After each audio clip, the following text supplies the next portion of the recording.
Hello. Today I'm going to show you how to edit the sounds of your KitchenAid KF8 and the other coffee making machines by KitchenAid out there.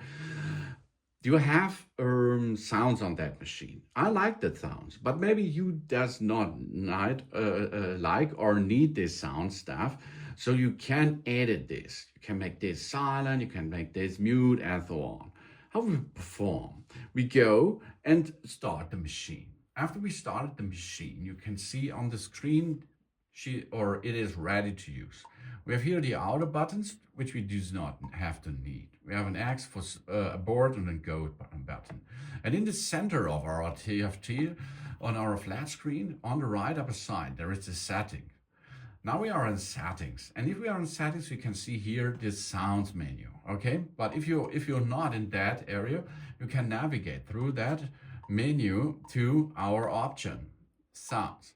And then you can see we have here button sounds. Let's have a check how it will edit this.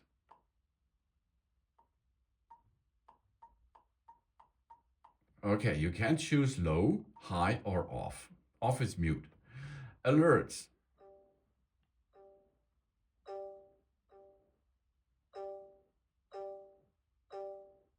You can choose like you prepare that. If you like the alerts, let's get them high. If you does not need the button sounds, switch that off, for example. Or of course you can make low and the alerts off. What you like, you can enter here. I prefer both high because I like the sound of that KitchenAid machine.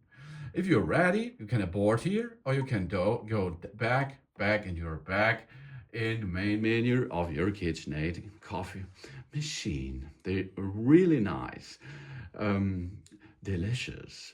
Cappuccino, Americano, Latte, or of course Espresso coffee maker, KF8, and the others by KitchenAid.